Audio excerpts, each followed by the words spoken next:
All right. Always fun to wait for the spinning wheel of death on a live stream before it gets started. But we are excited to be here for our third portion, the third time we've done the Speaking Session Summit here, a virtual summit to be able to bring speakers together to be able to help them be able to get their message out. And this session is all about leadership, and we're excited to bring a lot of speakers on. We've got a huge lineup ahead of us. Really excited for tonight. If you want to be a part of these, make sure that you go to speakingsessions.com/, or speaking summit. I have to put that in the show notes. I'm forgetting that. Anyways, clearly I'm not speaking tonight. I'm fumbling over my words, but we've got Ken here, and I'm excited to have Ken here. He's got a PowerPoint he'll be sharing in just a second.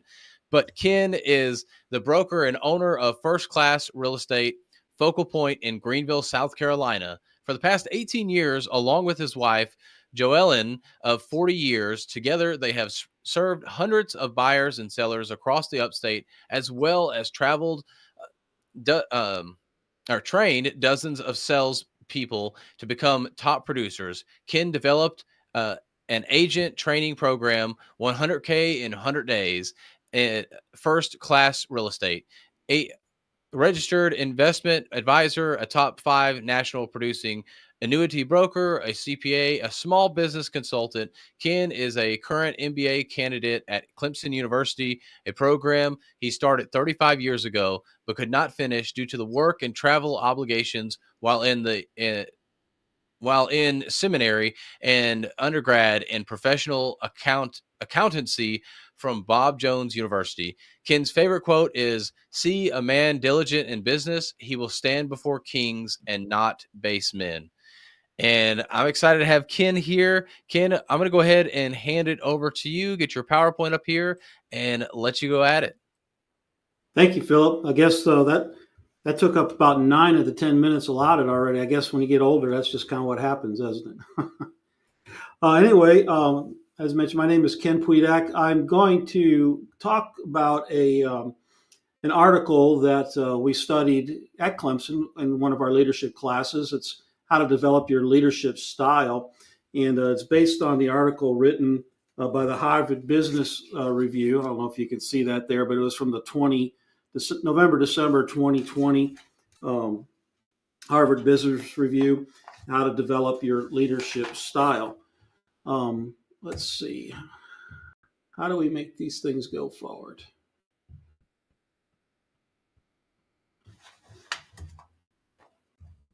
How do we move the slides there, Philip?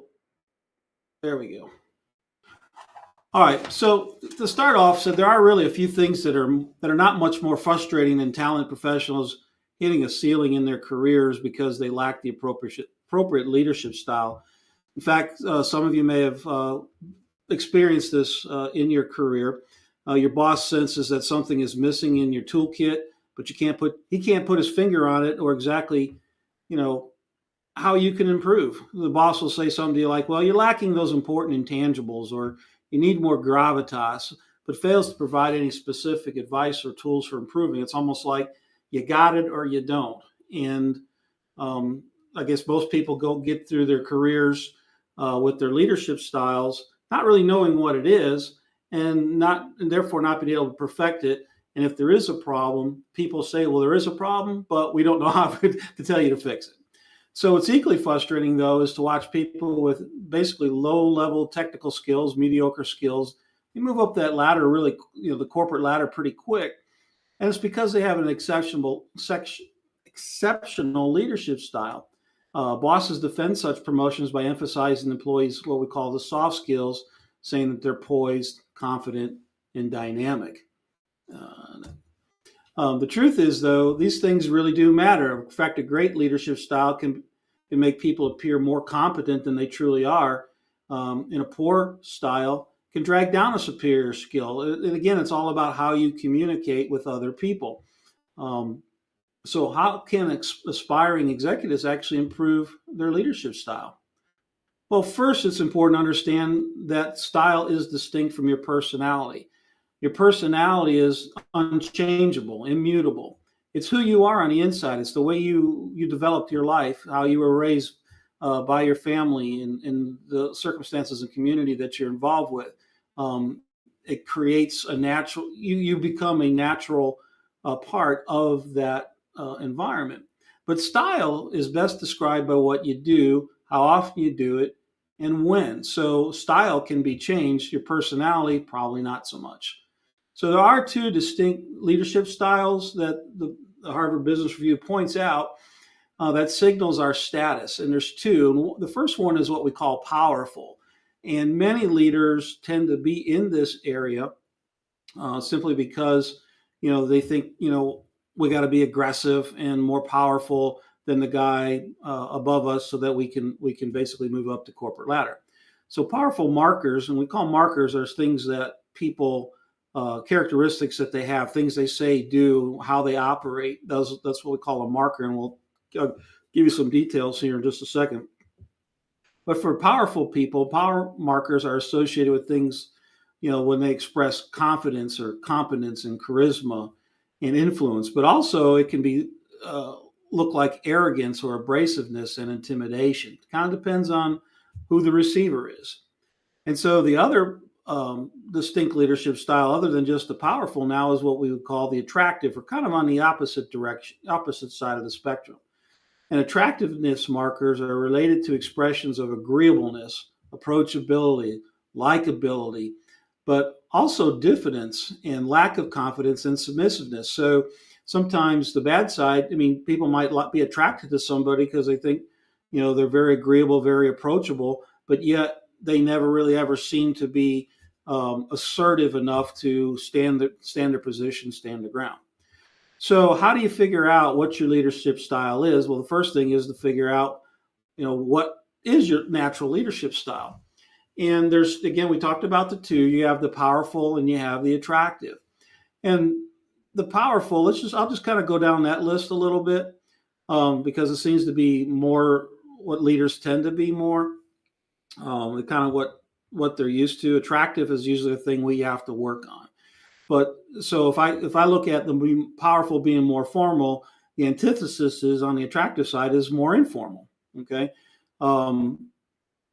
The powerful will have a detached response. It's kind of like your cancer doctor telling you, hey, guess what? You got stage 4 cancer. You've got 6 months to live. You don't see a tear well up in their eye, but yet the attractive person would be someone who's a little more empathetic in their responses, and it really bothers them if you're hurt. The powerful have expanded personal spaces, whereas the attractive type people tend to respect other people's personal space. So mainly the main difference between powerful and attractive, powerful, again, almost emanates from within themselves. Again, they tend to talk over people, interrupt. I grew up in a big family, in the Chicago area. And, everybody talked at the dinner table, all interrupt. You ever seen that movie, While You Were Sleeping? Well, when their family's talking at the table, that was kind of like our family. You could listen and talk at the same time. I live in Greenville, South Carolina. That doesn't go over as well as it does in a big city like Chicago or perhaps New York. So we have, in order to be more attractive to people, we need to be respectful of their conversation, listen to them, and then be able to converse with them based on what they're able to hear.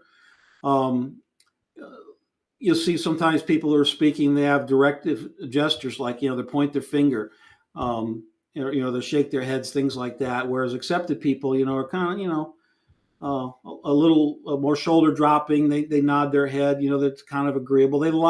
Attractive people like to be liked. They like to please people. That's kind of their main characteristic is to please people. They tend to be more polite, more considerate of what you're thinking than not. So also the powerful tend to be more thinking about what we call inattentiveness, ignoring others, wandering eyes. In other words, when they're talking to you, they're kind of looking off to the side, seeing what else is going on. Where the attentiveness, it's like they're gazing right down at you. And sometimes people are so attentive.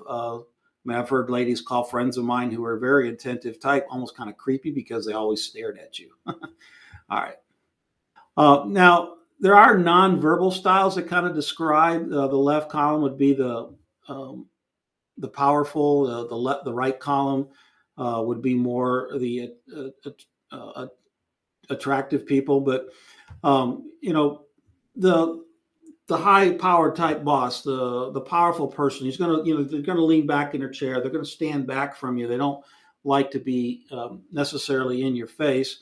Whereas the attractive person is going to lean forward. They want to get close to you. They feel you. You can hear them. You can almost describe them as, they get it. Okay, so that's kind of how those people are, the attractive people. Also, so in order to be a good salesperson, a good leader, it's important to understand body language. And just to kind of give you a tip on professional sales, when you're giving a sales presentation, for example, and really sales is leadership, it's the same thing. You could be leading employees, or you can lead a client to make a good decision. But when that client starts leaning forward and starts looking at your materials, they're now interested in what you have to offer them. And so that's a clue. And the closer they get to you, the better off you'll be. Okay, in the sales. And also, there's of course verbal styles. I tend to be a little bit more long-winded, and a lot of that has to do with the fact that I've got so many different experiences. It seems like talking about one experience before I even finish the thought, I'm off to another idea. Whereas people a little more considerate and more attractive are going to be people who are going to use everyday words. Are going to be, very short in their speeches, very probably take their time and try to make sure that you understand what they're talking about. Okay, the next one. So what I want to get across is that neither one of those styles is right or wrong in and of itself. The key is to use the appropriate style for the occasion or for the persons to whom you're communicating. Because really, leadership is all about communication. If someone is more on the attractive side, again, you have to be more powerful, like myself. Then you need to work on communicating with them, maybe slowing down. Always, at least for the first 30 seconds when you talk to somebody, always match their speech. If they're a fast talker, like I tend to be, then speak quickly. If you speak slow to a fast talker, I can hear them saying in their head, "Come on, man, spit it out. You can do it." All right. So you got to be able to communicate in the style that's appropriate for them. And as a result, most successful leaders, you go back up one more. Yeah, most successful leaders use a blend of these styles. So that's kind of what I'm getting at. If you tend to be more powerful, start using more attractive characteristics and vice versa. And so on the next slide, it provides you how to decode your style. So these are kind of the feedbacks that people, when people say things about you, about your style, your leadership style, let's say you're intimidating. That means you're probably pretty powerful. Probably should speak less and listen more. I mean, basically, we got 2 ears, 1 mouth. I've always been told use it in that proportion. Okay. Or if you're boring, maybe you're too attractive. You're worried so much about what the other person thinks that they're beginning to wonder, what do you really think about yourself? I hear you quoting this, quoting that, but what do you have to say? So use more intense words. Another one that says you're overbearing. Again, that's a powerful, that we can all think of people like that. So shift topics more gradually. Don't be abrupt in your points. Make sure the person is coming along with you. Okay. So if you're interested, if you want to somehow get me your contact information, I'll be more than glad to send you a copy of the article, and you can read it in full detail. So thank you. Awesome. Well, Ken, thank you so much. And I always get that feedback of being too attractive. So I guess I've got some work to work on. I'm just kidding. But no, Ken, appreciate you sharing that, the different sides of leadership and everything. So great perspectives for us to think about. Sure. Glad. All right. Well, we're going to go on to our next guest now, and that is Pedro. So, Pedro, come on up on stage here. We're excited to have you here. Pedro's leadership, decision making, and project management skills began during his time in the military. He managed and streamlined over $20 million in systems and processes during his 12 years in the military. Pedro branched out to the financial advising world with Mass Mutual. His experience in business has provided him with the knowledge and background to find creative solutions for business owners and investors. During his time as a financial advisor, Pedro co founded Tent Hut, where he developed a social enterprise business. While developing Tent Hut, he and his business partner attended multiple pitch competitions, including USC, UCLA, and other incubators where they won first and second place on numerous occasions. Currently, Pedro is leveraging military discipline for business acquisition, and he is also a franchise owner. So, Pedro, I'm going to hand it over to you to give us your thoughts and experience on leadership. Absolutely. So, first of all, can you guys hear me? Yes, no, maybe so. Just want to make sure. Yeah, we got you. Good. Okay, cool. All right. Sounds good. Well, good evening. Thank you so much for having me here. I'm excited to talk about leadership. Leadership is something that, oh man, I have a passion for and been fine tuning for a very, very long time since the military. I jumped into leadership 2 years into my career in the military and learned the hard way. Luckily, throughout my journey and my career in the military, I was able to get some great leaders to take me under their wing and teach me what to do and what not to do as far as leading others. Right. So with that, I got some notes here that I would like to share with you guys when it comes to leadership. And this is kind of like a foundation using the leadership style in the military to in the civilian side, right? I use a lot of the leadership that I've learned in the military.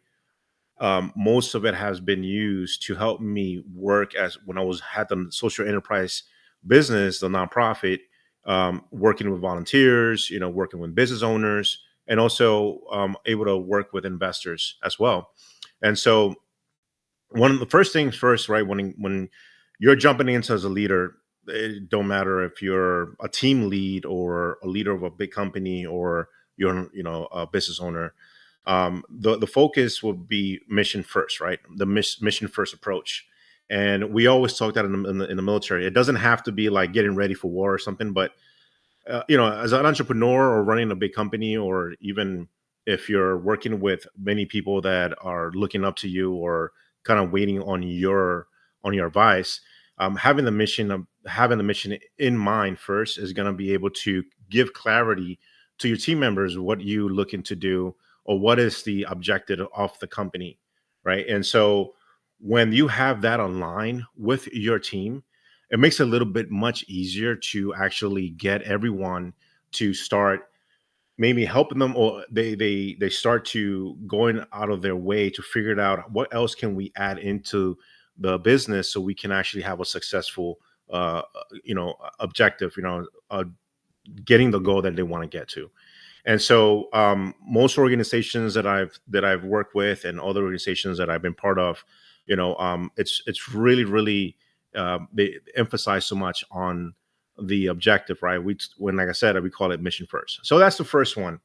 The second one, right? Being a leader. Now, this one, it so depends on the individual, but making a decision under pressure, but not only under pressure, but also making a decision, being comfortable making that decision, regardless if that decision that you make it doesn't pan out in the future or it was a bad call.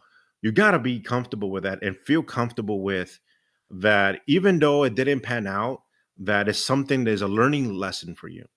And so most leaders that I've come across, and also myself when I was in the military, I was just afraid of making decisions because it was, if I had to make the wrong decision, it costs a lot of time, it costs a lot of money on lives, right? And so as a new leader or even a leader who's been in a business for a very long time, or any kind of leadership the individuals in, decision making, it's a really crucial thing. And the way you start building that is to start feeling comfortable with yourself. And once you start feeling comfortable with yourself, then making decisions for others, it becomes a little bit more streamlined. It doesn't make it easier, but it becomes more streamlined. And you'll be much comfortable, in making sometimes bad calls. And it happens, right? So a lot of people don't talk about like leaders don't make bad calls, but I'm telling you, they do, and we're not perfect, right? But we strive for that point where we want to get, and getting to that goal, right? So um, keep in mind too as well, if you're a brand new leader, and I mean by like you just became a team lead, or you're looking, to have your first employees, working for you, or you just in charge now of a sales team, keep in mind that look for the available resources that you have, and also start working in yourself. Like I always do this, look at yourself in the mirror and just start doing what's it called, affirmations, because that's going to build up of that mindset is going to give you that comfortableness, and start feeling that you can lead someone, and you start giving that vibration to others. So that's the decision action under pressure. The other one is adaptability and flexibility. Now here's interesting thing in the military. Depending on the job that you do, adaptability and flexibility is difficult. Also in the civilian side, I've seen this a lot with working with business owners. It's like, this is how I've done it, and I'm going to continue doing this, right? And just like in the military, civilian side of having a business, it's when you start adapting to the changes and being flexible to it, then you are going to be ahead of the game, whatever that is, right? And it's funny because I love saying the word pivot, right? You got to learn how to pivot. And once you start building that, start feeling that that is part of you, right? That skill part of you, knowing how to pivot and when to pivot, especially when everything is a fast pace, every as a business world, it always keep changing.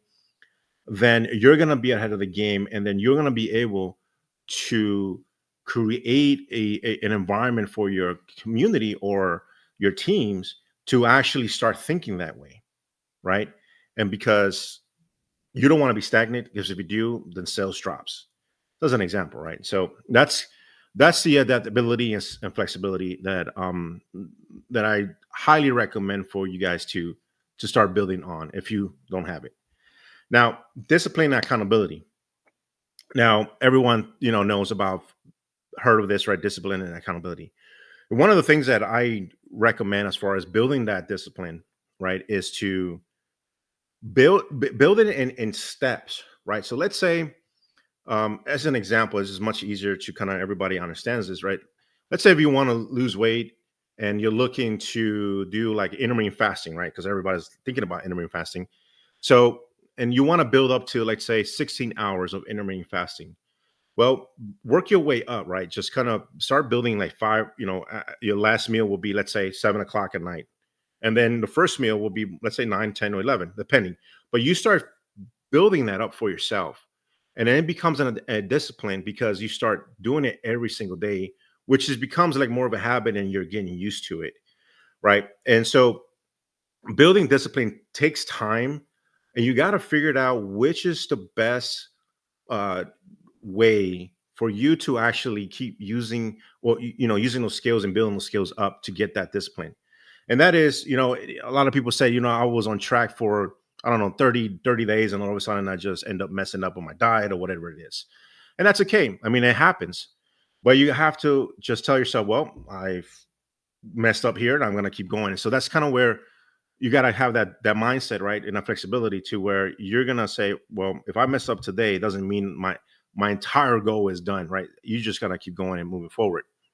And also accountability, right? Sometimes you work with others and ask them like, hey, what do can you help me out here?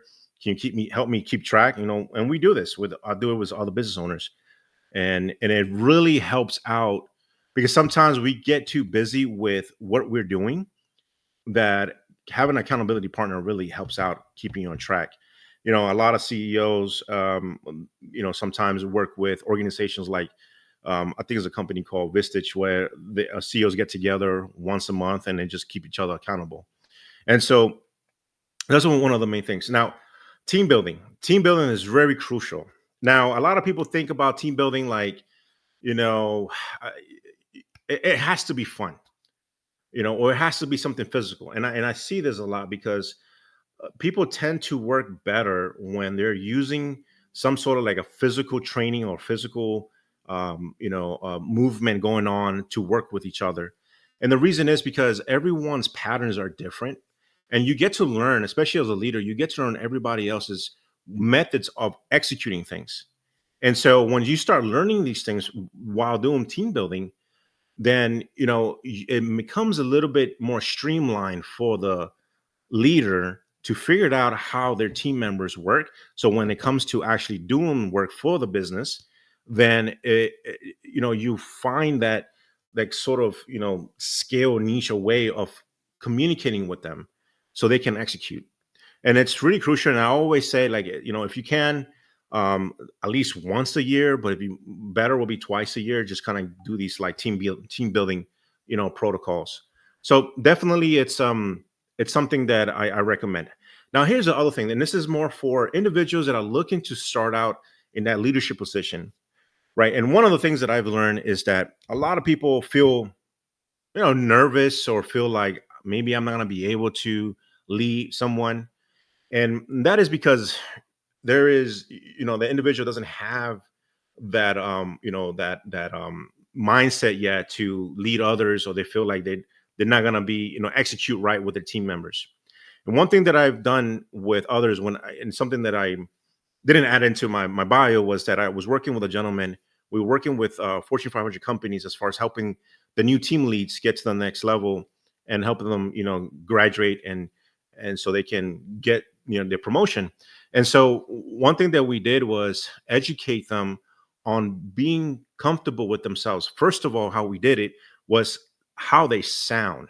With a lot of these individuals have told me that I don't like how I sound over the phone. I don't sound the sound of my voice, and also I don't feel comfortable how I look. And we dig, and there's a science behind it, but we went down to that point and said, look, record yourself and start loving yourself. Because when you start loving yourself, that that energy is going to project. And when you start recording yourself and start looking at yourself, that energy is going to project, because a lot of people tend to be harsh on themselves, right? Your own critic. And so once you start feeling comfortable with yourself, then you're going to be able to project that, and everything else falls in place. So those are the tips. Definitely. Thank you so much for listening. And if you have any questions, definitely let me know. Awesome. Pedro, Yeah. thank you so much. And one of the things that I see with leadership is adaptability is something that doesn't seem to happen, especially for younger leaders. And Mhm. even the more the senior, they kind of get stuck in their ways also. So being adaptable is something very important for us. But thank you for your message Yeah. this evening. All right, we've got another great speaker to share with you. We've got all sorts of leadership talk coming up. If you are interested in being on one of these virtual summits, go over to speakingsessions.com/virtual-summit for you to be able to be a part of this. But our next speaker tonight is Ryan Speltz, with almost a decade of experience in the mortgage industry and having had the privilege of helping hundreds of families in purchasing their first home. Ryan has seen the best and the worst in the mortgage industry. Much of Ryan's time is spent exploring the deeper workings of mindset, positivity, and thought, and how it relates to feelings, emotions, and the heart. He fully believes that when you lead with the heart, deep connections and bonds can be made much easier, and growth is abundant in this place. Ryan is also a husband, a father to be, an author, a landlord, an entrepreneur, and a podcast host of multiple shows. He and his wife own a home in Puerto Rico and spend much of their time there as their schedules allow, and reach out to him just to connect anytime. But Ryan, I'm going to hand it over to you to share with us your valuable insights. Thanks, Phil. You're getting pretty good at reading that. I know you just read it for the podcast we recorded. I'm excited for that to come out. Thanks for passing it over. Today, I'm going to cover the three types of leaders that I see out in the world, especially in the real estate market. And that's what I'm in every single day. Those three types of leaders are action leaders, language leaders, and connected leaders. And the one that we want to strive to be is a connected leader. So I'll end with that one because that's the one I'd like you to focus on. John Maxwell says, a leader knows the way, goes the way, and shows the way. And I love John Maxwell to death, and obviously he's got tons of success in his life and throughout his books. And one of the things that I would like to do here is challenge that statement. And I'm not challenging it by saying it's incorrect, or challenging by saying that John Maxwell's wrong, because I'd be a fool to say that because of the amount of value that he's provided to the leadership world. But what I will say is leadership is much simpler than that. Leadership is simply going first. And there's many different ways that we can do that, but it doesn't require extreme qualifications, experiences, or expertise. And I think a lot of people get hung up on the fact that they can't be a leader because they don't feel advanced enough in life, or far enough down the line, or anywhere in between to be able to look back and say, there's people following me now. And so to break into the three types of leaders, the first one is an action leader. These people lead by example. They quote unquote show people the way.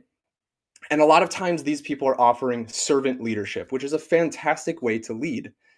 This leader is very successful by showing what he does first, and then looking backwards and modeling it for those who choose to follow them.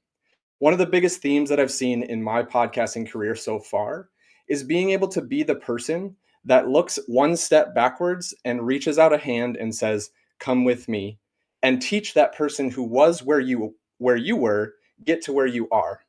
And if that person surpasses you, that's perfectly fine. But you want to lead by action. This is the person you will be as an action leader. The second person, and this is a very, very common person that people understand or people that see, and that person is the language leader. This person directs people by speaking to them. Motivational, inspirational, a lot of like what we're doing right now. Speaking to people, hoping that it connects with somebody, hoping that, and I use the wrong word there because that's for the next person, but using language to be able to inspire you and bring you to a new place from where you were before you listened to them. Obviously, we'll see these often in speeches, persuasions. There's many of these positive leaders out there that are showing the way by speaking about what you should be doing. Now, a lot of times these people can be swayed in a wrong direction because they're simply speaking about what you should be doing. And a lot of times people will follow those words blindly, and it'll create bad paths for them because that's not the path that that person should have taken. But this leader is successful by people consuming their words, their speeches, etc., and having people take action based on what they say they should be doing. These people are rampant in the real estate market. There is a ton of people, both on the real estate and the lending side, that will often talk to you about, this is what I did, this is how the world works, this is what you need to do, and they're not even doing it anymore. This is something that they did 20 years ago and it worked for them then, and they continue to repeat because you continue to consume and you continue to buy as the consumer or as the person not actively in the market doing it. Which brings me to the one, as I said, we should all strive to be. This person is a connected leader. They are connected to their own purpose in life. They know what they want to do. They know how to get there simply because they listen to what is told to them on the next step. They're connecting with you, the listener or the follower, via stories and shared experiences and emotions. One of those people, or these are the people that you just get around and you just want to be around them and you don't know why. They just have that magnetic feeling of people you're drawn to. Ultimately, this leader is defined by being flexible, successful, utilizing the correct words at the correct time, as well as connecting to you as a person emotionally, spiritually, and sometimes even physically with a hug or a high five or a handshake. These people know when to do what they should be doing simply because they're listening to their purpose and what's guiding them to it. This person then is able to create action because of the guidance of your purpose. They will help you recognize your purpose. They will help you realize why you are here and what you're doing in whatever market you're in. This is the leader you have come to know the most. And so when John Maxwell puts that statement of a leader knows the way, goes the way, and shows the way, he's defining actually this person. When you look at just the words, you think he's either a language leader because he's giving a speech, or you think he's an action leader because he talks about knowing the way and going the way. But all of those words come back in and create John Maxwell as a connected leader. So it's really how you interpret those words. Now, as I said before, you don't have to be super qualified, you don't have to be super experienced, and you don't have to have a ton of expertise to actually display these qualities to an audience. The simple things that you need to do to start is number one, connect to your purpose. And I know you've heard this before of know your why and know what's going on, and make sure that you're not operating outside of your why, and it all becomes cliche. But really what you should be doing when you're connecting to your purpose, and the process of being able to connect to that purpose, is just asking yourself why as many times as possible. And oftentimes I tell a story that revolves around having a six pack. And this is actually a story from one of my mentors. And he talks about having a six pack. I want to have a six pack. Well, why do you want to say have a six pack? Because I want to look good. Well, why do I want to look good? Because I want my wife to want me in the bedroom. Well, why do you want that? Because I think that's part of a successful relationship. Well, why do you want that as part of a successful relationship? Because my family didn't represent that, and I want to represent that for my children as a positive, successful relationship. Now, do you think that making a model for your children and having a positive, successful relationship is more powerful than I want to have a six pack? Because I do. If you're able to connect to that deeper purpose, everything else will clear the way and show you what your next step is. Now, if you're having a little bit trouble finding through that, that's okay. Ask yourself why. And sometimes you won't even know the answer, and that's okay. Just take a breather, go outside, get your feet on the ground. Literally, we call this grounding, and it is truly a way for you to transfer the earth from the energy into your body and be able to move forward with it. That energy is no joke. If you're able to do this 1, 2, 3, 4, 5 times a week, you will absolutely notice a difference in your confidence, in your purpose, in your ability to literally step out and just go first, because you have more energy than you thought possible. Once you get those two things established, the third thing to do is to stop forcing things. Oftentimes we're doing things that we hate. We're doing things that we don't like to do, and it shows in the work. We're checking boxes and we're just running through the numbers to make sure and say we called 50 people today, even though we did 0 of those calls with passion. This will change your life if you just sit back and start listening to your intuition. Your intuition will start telling you how to connect with people. Your intuition will tell you how or which people to connect with. This person, and I will tell you in firsthand experience, I was able to interview Bob Burg, one of the co-authors of The Go-Giver. This book has sold $1.2 million copies. I felt outclassed. I felt like I was in the wrong room. But my intuition told me to reach out to him and ask him to be on the podcast, and he said yes. So I would encourage you to sit back, listen to your intuition, and once it tells you to do something, act.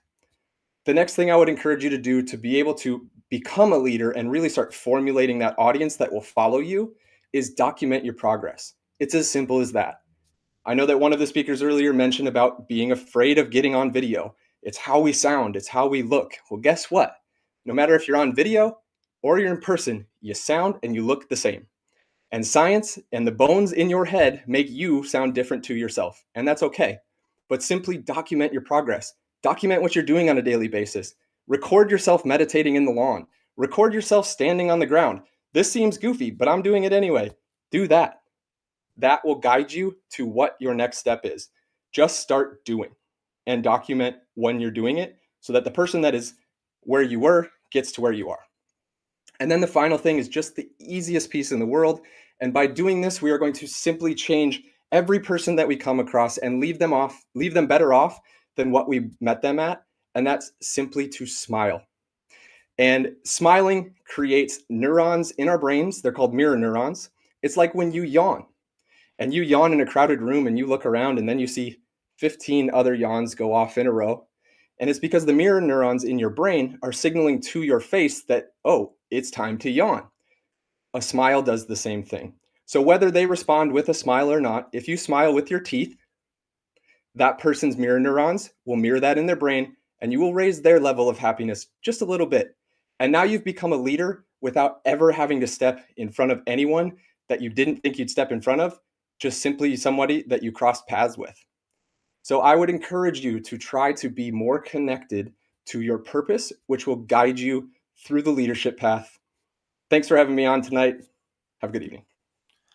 Awesome. And I really like that last one there, smiling. I know it wasn't a leadership thing for me, but one time we were in the Bahamas and one shirt was supposed to be $20 and I just kept smiling and I ended up getting two shirts for $20. So it also There you helps go. you Save get better yourself deals 10 on bucks. I shirts, I love it. guess. For 20 But bucks. I was also like 13. So cute little That's kid cool. smiling. But yeah, great tips there for us to be better leaders for sure. Ryan, really appreciate you coming on and sharing that. Thanks for having me, Phil.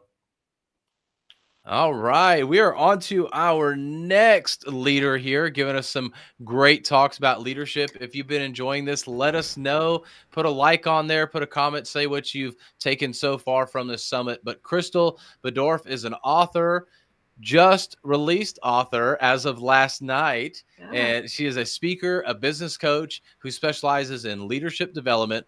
Her first book series, Unexpected Beginnings, a comprehension guide for parents supporting your child's unplanned pregnancy, released last night, and is the first resource available for parents and supporting family members of individuals navigating unplanned pregnancy. She is passionate about her faith, family, and serving others. Crystal has been married to her husband, Chris, for 24 years. They have 4 children, 1 grandson, and the best dog ever named Daisy May. They reside in Inman, South Carolina. When she is not working or serving the community, you will find, or when they are not serving or the community or working, you will find them spending time with family, enjoying water sports, hiking, or playing a fierce board game.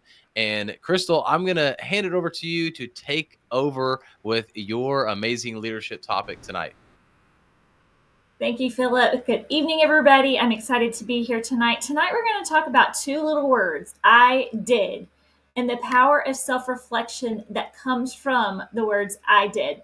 So my 15-year-old son, well, he'll actually be 15-year-old tomorrow, he got into the car this afternoon after soccer practice, and I said, okay, what was your I dids for the day? So he started to go through the list of things that he accomplished from soccer practice, from his orchestra class. But our I dids for the day are our daily self-reflection activities where we celebrate the successes of what we do in each day. So today I want to talk to you about the power of self-reflection. And the first thing that you really want to do is you want to start by identifying the speed of your daily tasks. Do your daily tasks allow you the ability to speak, to connect, and to think? If you are too busy in your daily schedule that you don't have time to do self-reflection, then you're going to stunt your leadership growth. And I love how Ryan was talking about John Maxwell just a minute ago. Tomorrow's actually John's birthday. He is one of my personal mentors as well. And John tells us leadership is influence, nothing more and nothing less. So when we start to look at how we are leading ourselves, are we setting ourselves up for success where we can be a positive influence to those around us? Those are coworkers, our spouses, our children, our neighbors. So things that you want to do, again, you want to set up self-reflection activities on a daily basis. So I want to start with a story that another friend of mine shared with me. His name is Chris. And his family had just gotten back from their vacation. He has 6 kids. And one of his sons, 10, has a journal that every day when he is working on 3 specific skill sets that he wants to improve on for his baseball practice, each night they have to sit down and write what he did each day in those specific categories. Well, sounds easy, right? You'd think. This one really resonated with me. When his son got to the end of the day, he said, son, what did you do today for your baseball practice? And he's like, I'm still on vacation, Dad. Well, Chris said, no, son, vacation ended yesterday. We got back to our family's daily grind today. So then he asked the question again, son, what did you do today to develop your skills that are on your goal list? And his son got really defensive with him and was like, well, I. And my friend Chris told him, you have to write down, I did nothing. Those words, as soon as he was telling us their story, resonated with me. Specifically, at that point in time, I was working on trying to get the final manuscript for my book up. We were really struggling with some things with our youngest son of keeping him on track and his goals in front of him. But it's taking that time to recognize and face what you know you need to do, but you won't. How many of us can say that? When we put that mindset of I did, and then have to go, oh, wait, I did nothing, and realize that we're not moving forward to our goals, that we're not stepping into our leadership capabilities, it really shifts in your mindset. So our goal as a family now is to celebrate the small steps and with those daily actions with self-reflection. And our goal is to never say, I did nothing. Now, my son, again, he's 15. He wants to be a professional soccer player. So his tasks are really intense. But at the same time, 2 years ago, he was playing keeper and he really wanted to be striker on the field. But to be able to move from that position to the one that's a leader on the field, he had to do a lot of work. And it was small steps of consistency over time. So where are you? I want you to take a moment to think about an area in your specific life, whether it be personal or whether it be business. Where are you in an area where you have to say, I did nothing? And I want you to write that area down. Let me give you just a second. And then how does that feel? It feels a little off to have to identify, I did nothing. But when you face what you know you need to do and change that I did nothing to I did ... you recognize it, you own it, and you make a change for your activities. Now, the key to overall success is found in consistent small steps over time. And as a coach, one of the things that my clients have a hardest time doing is going, this is how I'm going to celebrate this success today. It could be as simple as taking a step away and just going, I did it. I completed this task. For me last night, finally being able to push that publish button, I ate 2 big old pieces of chocolate cake and sat back and watched some TV for a while because I've spent so much time behind a computer for the last 6 months. What is something that you need to say, I celebrate today? It could be, I did the dishes when you saw, and I say that, guys, I say that to everybody because we have a very busy household, and sometimes the house gets a little untidy because we stack all the dishes because we're moving so fast. It could be something as simple as I wash the dishes and I'm going to be able to sit back and relax a little bit. Or it could be a major project, launching a team, doing a summit, or just identifying what your growth gap is and taking action steps toward meeting them.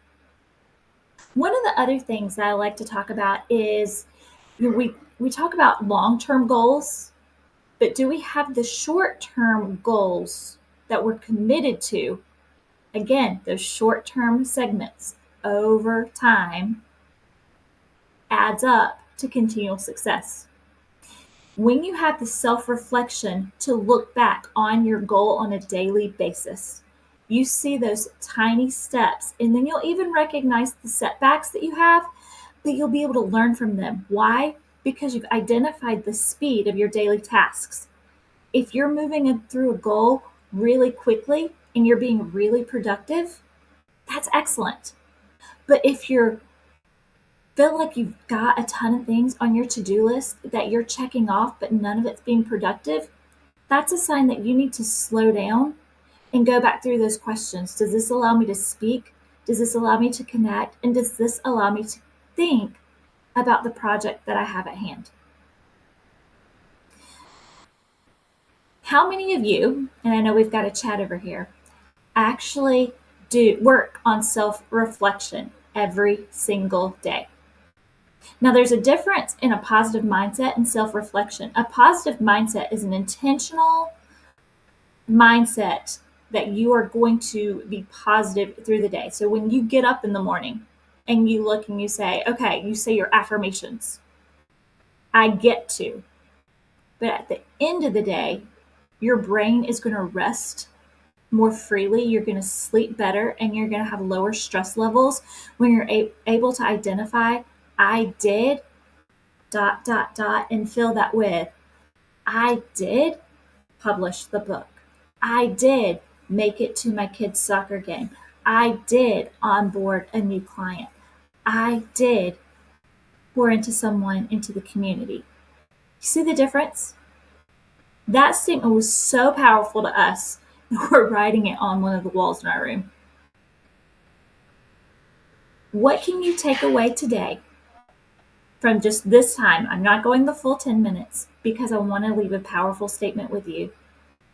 I want you to complete the sentence for your day today. I did. ...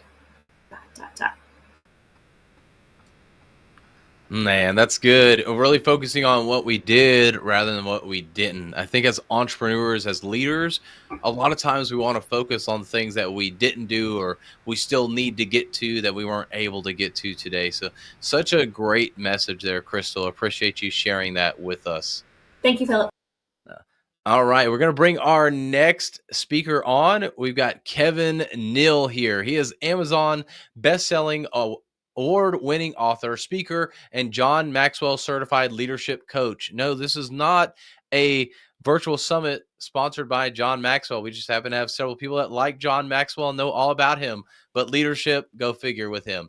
Kevin Neal is creating thriving individuals and teams with powerful speaking, training, and coaching. He inspires his audience to connect with their true purpose and to utilize their unique strengths to grow as leaders and individuals. Kevin is a highly regarded thought leader and well-loved for his authenticity and unique perspective towards leadership and self-growth. A doctoral candidate and ordained minister who has earned a master's degree in ministry from Mercer University and a bachelor's in ministry, as well as one in information systems. Kevin served in leadership positions for over 30 years in the military, public safety, Fortune 500 companies, and the faith-based community. And we're excited for you to be here to speak with us today. So, Kevin, go ahead and take it away with your message. Thanks, Phil. Let's start out with a quick survey. Which one is your favorite, movies or books? And you can put it down in the chat. And don't cop out and just put it depends, because that's a cop out. Movies or books, which do you prefer? And you do realize that many movies are adapted from books. I don't know, but I'm told that the book is always better than the movie. I'm of the opinion that if I read the book, probably don't want to go see the movie. If I see the movie, probably don't want to read the book. It's all about the images that have been created in the different mediums. When I read the book, I create one image. When I see the movie has created an image for me. So I don't want these conflicting images going on in my mind. But do you know that everyone here, everyone watching, everyone listening, your life is a book. It's a volume. And each chapter is filled with experiences, ups and downs, wins and losses, relationships, both good and bad. And you, my friend, you are the main character. You're the headliner of your story. But are you living as the headliner of your story? In most stories, you have a protagonist and an antagonist. The protagonist is the main character. He's the hero, or she is the hero. They're the headliner. But the antagonist is the adversary, one who opposes the main character. Each day, a new page is written in your story. The question is, are you writing it, or is somebody else writing it? I've come to realize that most people read their lives and they don't write their lives. What do I mean by that? Well, they read what someone else has said about them. They read through what someone else has told them they should be. They read through what society has told them is best suited for them. They submit to the boundaries and the limits that others have placed on them. They read and they become what they read. Now let's talk about you. When you read a book, do you insert yourself in the story, or do you see yourself as a bystander watching things unfold? Unfortunately, too many people view their own lives as a bystander, watching things unfold. Think about your life. What is it that you do in life that really makes you feel vibrant, that really makes you feel alive? What is it that you would do even if you didn't get paid to do it? If you don't write your own story, you will become an extra in someone else's. I'm going to say that again. If you don't write your own story, you are doomed to become an extra in someone else's story. Now, there are some writers who write, direct, and star in their own movies. And I've even heard of authors that withdraw their support from a movie that was adapted from their own book. Why?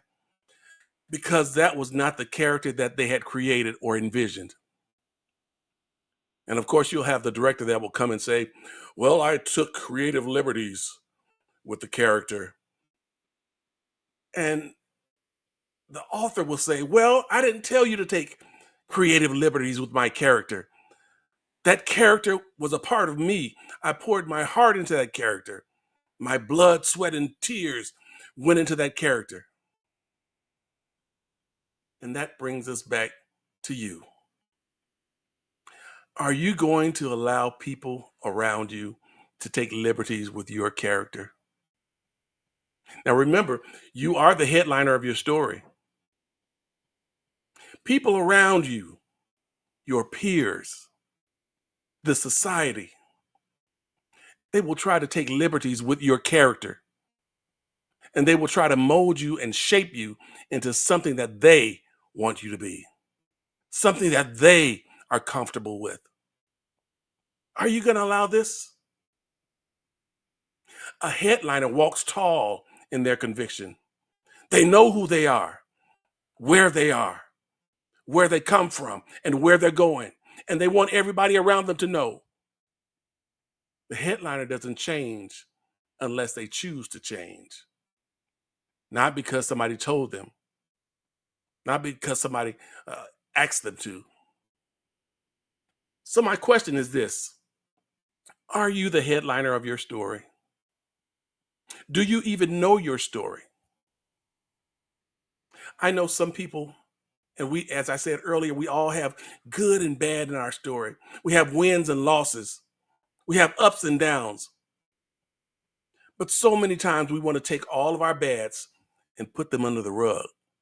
All of our losses, we want to sweep them under the rug. And we want to show only the good. We want to show only the wins. And none of us have lives full of only wins. None of us have lives that are only full of good times. So what are you going to do as the headliner of your story? You've got to take all those wins and all those losses and leverage them into your story, so that the story will reflect the real you and not just a part of you. A sure way to tell if you're not living as the headliner of your story is your frustration with your life. It doesn't bring you joy. You're just going through the motions without conviction or purpose. Your life was designed for a purpose, and it won't be fulfilled if you're not living as a headliner of your story. If you want to be a leader, you must learn first to lead yourself. And the best way to lead yourself is to write your own story. I don't mean you have to create a biography. I don't mean you have to publish a book. Create your own story. The book that is you. If you recognize, a book is not written for the author. I understand it may be cathartic. It may help them to deal with some issues, but the book is not ultimately written for the author. It's written for the readers to inspire, to motivate, to capture the imagination of the reader. And what I want to tell you is there are people waiting for your story, needing your story. They want to be inspired and motivated to push forward. Each of our stories are unique. And there are some people who will only connect with your story. There are people who will connect with my story, but the people who connect with my story may not connect with your story. But the people that connect with your story are the people who are open to hear from only you. Don't deny them the breakthrough that they need by living as an extra and letting someone else write your story, or letting someone write you into their story. A headliner will tell you what you're not going to do is put me in a box. What you're not going to do is try to mold me into something that you're comfortable with. I'm going to live my story. I'm going to lead through my story. I'm going to write my own story because I am the headliner of my story. And I will live it. I will be it. And I will do it. My life is my story. Thank you, Phil. Awesome. I love that. Yeah, writing your own story is so important. And one thing I think about is creating my own table. That's something I started telling myself back in 2021, that I was going to create my own table instead of trying to bring a chair to the table I wanted to be at. A very similar concept there. And Yes. something that we need to do, and I think most leaders do end up doing that, is writing their own story. Absolutely. So appreciate it. Thanks, Phil. All right. The next speaker specializes in fixing broken businesses and the entrepreneur that runs them. Please welcome the small business surgeon, Samuel Smith. Go ahead and take it away. I cannot hear you. Try now. All right. We're good to go. Take it away. Thank you. Thank you for that intro as well. And if this was a real stage, I would be asking the audience to applaud for Kevin and Crystal, Ryan, Pedro, and Ken. I have listened to all their speeches, and they dropped some amazing value. So thanks to those guys. I want to talk about leadership and leading by example. I listened to Ryan's talk earlier, and I definitely would classify myself as an action leader and a committed leader, kind of half and half. But it took me a long, long time to get there. I am 43 years old and was very, very successful in my 30s. And it led to a point where I was not leading myself. And by not leading myself, I failed to lead my companies. And the next thing I knew, I was hearing the phrase, "Sort your fucking life out," from my 63-year-old mother. And that was it.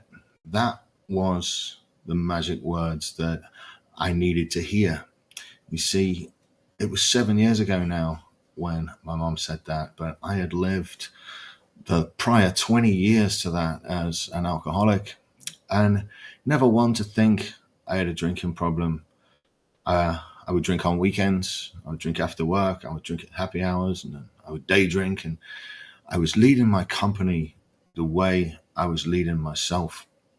Miserable and unfulfilled and overweight and out of shape, and drinking myself to death, hoping that the alcohol would mask somehow the pain of my existence. And because, like most of us born over 30 years ago, and most of us that come from the blue collar working class background, it was the only way that I knew how to cope. And it wasn't until God moved in my life, and in such a way where I was left with no choice but to change and no choice but to get sober, that I actually took action. You see, I got to a point in life where the pain of being an alcoholic was greater than the pain of taking action and becoming sober. And so how does this apply to entrepreneurs and the listeners and the audience? Well, I've been 7 years now sober, and I live the most amazing life. And I've got multiple successful businesses after overcoming the pain of losing everything back then. And one of the things I really focus on now is giving back to the entrepreneur community, things that I've learned from the lessons of my life and my failures, but also things that I've learned from the hundreds of entrepreneurs that I've worked with and that I've interviewed over the last 7 years, over the course of my career. So the lesson today is for the alcoholics and for the addicts, and the lesson in leadership is there. Here's what happens. Here's your story. It's the early 20s. You've got a job. You're keen. You've got some goals. You've got some focus. You're out of school. You want an apartment. You want to stand on your feet. And you've got a job and you work your way up. And then by your mid-20s, you're getting good. You're getting to supervisor level. You're getting to be the boss man. You're getting to start to run your own business, and you find a little success. And with that little success, things become easier. Girls get more available. Your relationships go up in stature. Your lifestyle creeps up. And this happens over and over and over consistently amongst young entrepreneurs. Their lifestyle picks up and becomes unsustainable. And then they carry the stress of holding the lifestyle together, and they mask that stress with whatever they can get a hold of. Generally, it's alcohol. Generally, it's drugs. And then all of a sudden, you're 35 years old and divorced and broke, and the only answer is drinking more. Now, how familiar does that story sound?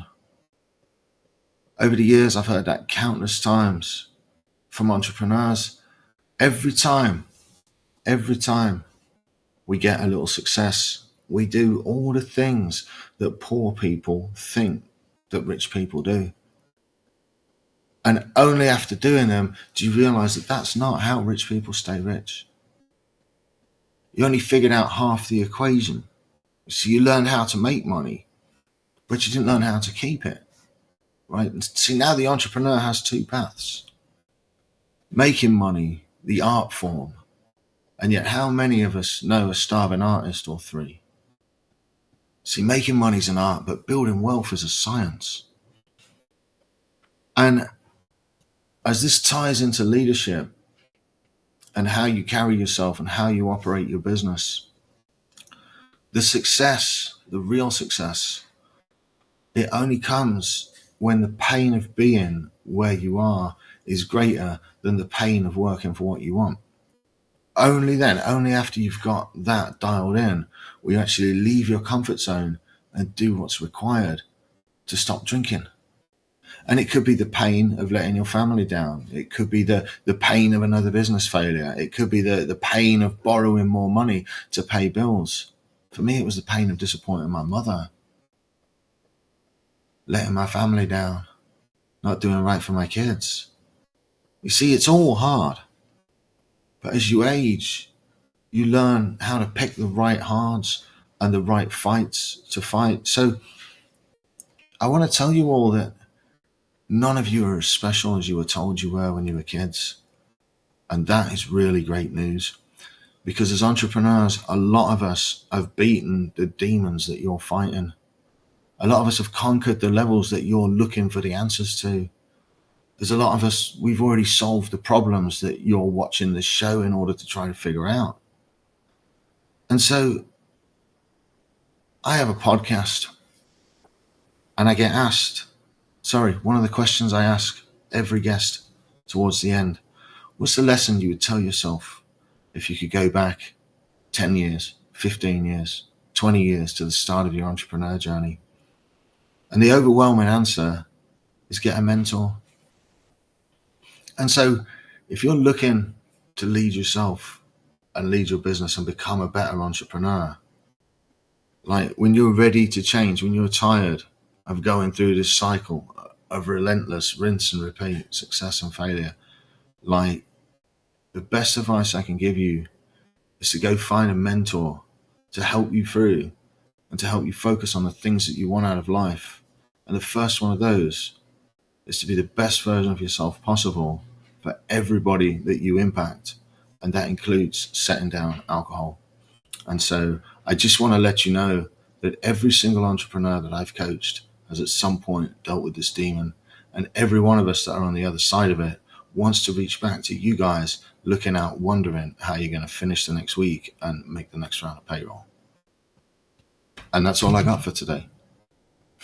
Man, what a great message, and something that not all of us necessarily struggle with, but those that have struggled with alcohol and everything can definitely resonate with that for sure. And it's definitely an addiction. And I think as entrepreneurs, just spending time only in the business, only focused on the business, things of that nature, trying to make the money but not keeping it and spending it over and over again, that's just this vicious cycle that we really have to get out of. So Samuel, appreciate you sharing that message with us tonight. Thank you, Philip. Thank you for having me.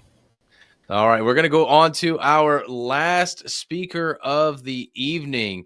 It is one of my good friends, Sean Barnes, and he is committed to excellence. He teaches leadership principles and is a podcast host of The Way of the Wolf. I've been on there a few times, so make sure to go check out the podcast. But Sean, I'm going to go ahead and let you take it away with your leadership topic.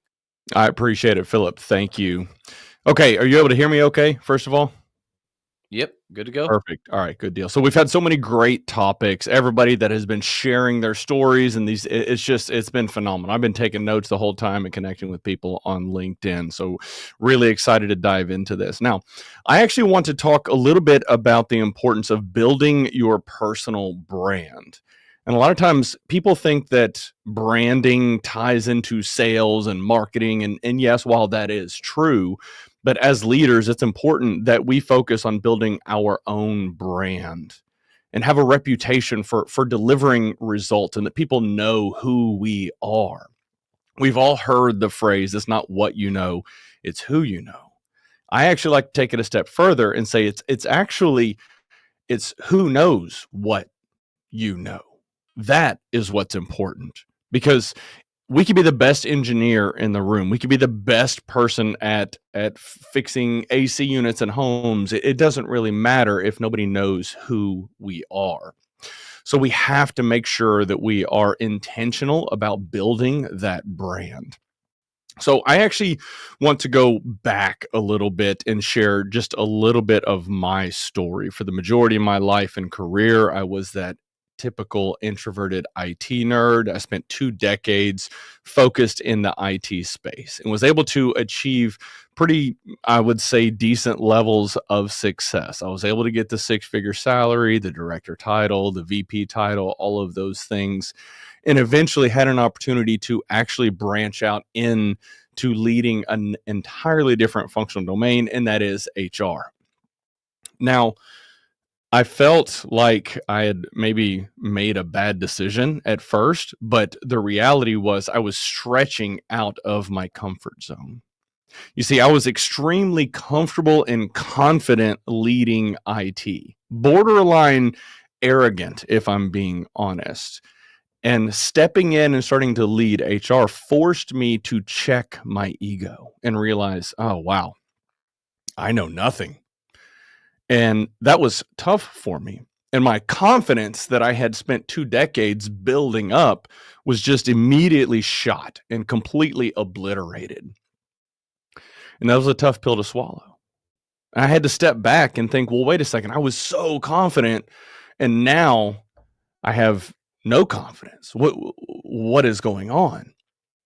And upon reflection, realized that I had built that confidence over multiple decades just because I was getting the reps in. And eventually, as the months went on, and after the first year of leading human resources, I started to get a little bit more comfortable. By year 2, I started to get a little bit more confident. And eventually, leading HR, coaching and mentoring others, helping build businesses and work through employee relations issues kind of became my purpose in life. That's how confident I am in it now. And the question is probably, okay, that's a cool story. What does that have to do with marketing and branding? Well, last year, I actually stepped out from my job in corporate America and started my own company focused on coaching and consulting, and realized that I was going to have to start learning how to market and sell myself. Now, one of the things that I had also done for the past 3 years is started a podcast focused on leadership and coaching and building businesses. Very scary journey for me. I did it intentionally to push myself out of my comfort zone. But as I started looking back, I realized that I had been building this brand and reputation for myself the entire time. So as leaders, it's crucial that we focus on how we are perceived by others, making sure that we are putting ourselves out there on various social media platforms. Because at the end of the day, attention is king. That is our number one currency. So if we are not intentional about how we are perceived online and building our reputation online, the impact that you're going to have is not going to be as far reaching as maybe deep down you could. So the thought here is make sure that you are staying true to yourself as a leader. Don't be afraid to start creating content and putting it out there. This is something that I have always respected and admired about Philip. He is just phenomenal. He's consistent day in, day out. He's just absolutely incredible. Start looking up to people that do what you admire, that you respect. Now, you can't copy them and emulate them in their entirety, but you can pick and choose bits and pieces of what they do and what resonates with you and incorporate that into who you are and build that into your online presence. This is something that as we move forward into this increasingly digital world, it is absolutely crucial that we focus on doing it. Now, one thing that I also have to add into this is a lot of times whenever I'm talking to people about this, they get nervous. Well, I don't like being social. I don't like putting myself out there. I don't know how to do any of this stuff. Well, we all have access to this little device in our pocket that grants us access to almost the entirety of human knowledge, and it's free. Google is your best friend. YouTube is your best friend. Generative AI, all of these tools are absolutely free and will tell you step by step how to go build your brand and put yourself out there. Because ultimately, that is how you're going to have a greater impact, not just on the people around you, but have greater impact at scale. And if you're on your mission and purpose in life and stay true to yourself and you start learning these skills and you start building your confidence in getting yourself out there, you are going to have a greater impact. This is not an easy process. I promise you, it's going to suck, quite frankly, but it will be worth it. There we go, man. And I've seen the transformation from you when it comes to the marketing and everything. And it is so true. The more that you put yourself out there, the more that you become a leader. And I know you've been growing in your own leadership skills, but just seeing what you've done with the marketing. So for those of you out there thinking about doing social media of some way, shape, or form, start doing it. It will build you into the person that you want to be, because you're going to start focusing and putting more time and effort into those things. But thank you all who have been tuning in for this live stream. This was the third one. If you are interested in being on a future one, make sure to check out speakingsessions.com/virtual-summit, where you can sign up to be an applicant for this. We will then select you from the pool of applicants to be on here for one of our future virtual summits. We'll be having one next Monday from 7:30 to 9, again on leadership. We have a lot of leaders coming forward to share their knowledge